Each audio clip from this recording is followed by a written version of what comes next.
Bismillahirrahmanirrahim. Assalamualaikum warahmatullahi wabarakatuh. Allahumma sholli ala Sayyidina Muhammad wa ala ali Sayyidina Muhammad.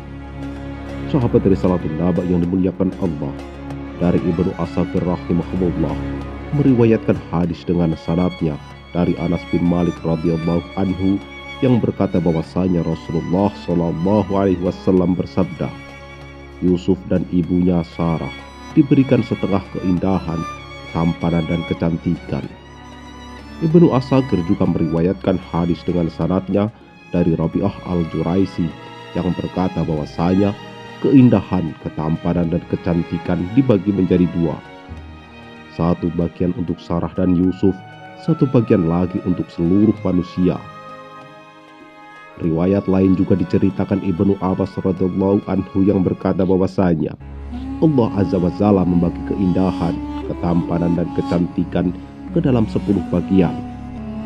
3 bagian untuk Siti Hawa, 3 bagian untuk Sarah, 3 bagian untuk Yusuf dan 1 bagian untuk seluruh manusia.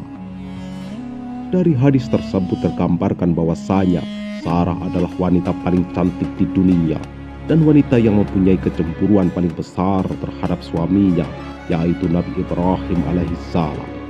Dikisahkan ketika dakwah Nabi Ibrahim tidak diterima di negeri Babilonia, Nabi Ibrahim alaihissalam dan Sarah hijrah menuju negeri Syam yang kala itu dilanda paceklik. Kemudian mereka berpindah lagi menuju Mesir, dan di tempat inilah kesetiaan Sarah diuji. Sesampainya di negeri Mesir, tak sengaja seorang pejabat istana yang kemudian mendatangi Ibrahim dan Sarah.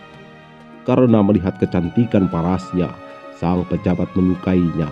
Ia segera menuju istana dan berkata ia kepada Fir'aun, "Wahai tuanku, telah datang di negeri Baginda seorang pria yang datang bersama wanita yang sangat menarik.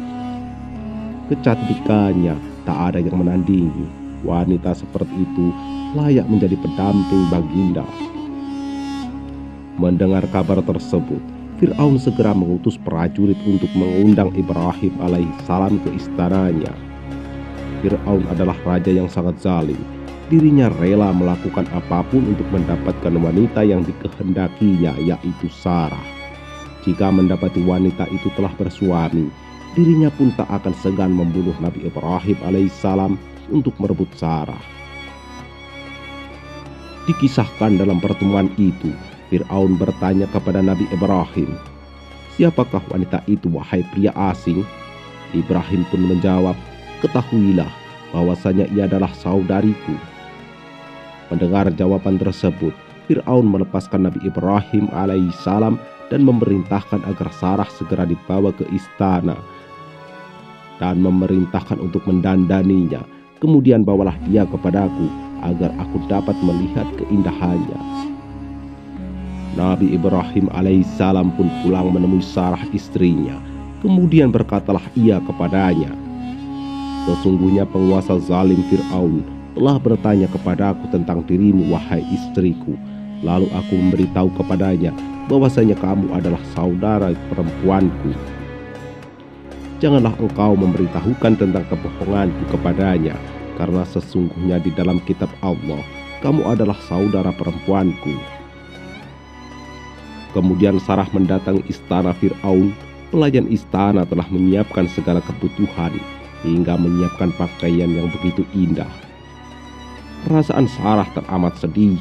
Ia takut tersentuh oleh Fir'aun yang jahat dan meninggalkan suaminya, yaitu Nabi Ibrahim. Sarah kemudian berdoa kepada Allah Subhanahu wa Ta'ala. Ia berdoa, ia beribadah dan bersujud, kemudian mengadukan kesedihannya. Ia memohon perlindungan kepada Allah Subhanahu wa Ta'ala. "Ya Allah, Engkau mengetahui bahwa aku beriman kepadamu dan Rasul-Mu, mengetahui bahwa aku menjaga kehormatanku untuk suamiku, maka janganlah kau jadikan raja kafir itu berkuasa atasku." Seusai berdoa, kemudian Sarah bertemu dengan Fir'aun. Benar saja, ketika melihat kecantikan Sarah, timbullah nafsu dalam diri Fir'aun dan ingin sekali menyentuh Sarah. Namun tak disangka, begitu tangan sang raja ingin menyentuh tubuh Sarah, Ketika itu juga, tangan Fir'aun terasa lumpuh. Sekuat apapun sang raja berusaha menggerakkannya, tangan itu hanya terpaku di dada Fir'aun. Kemudian berkatalah Fir'aun kepada Sarah, "Ketahuilah bahwa aku berjanji tak akan mengganggumu lagi. Mohonlah kepada Tuhanmu agar melepaskan tanganku. Sesungguhnya aku tidak akan menyakitimu."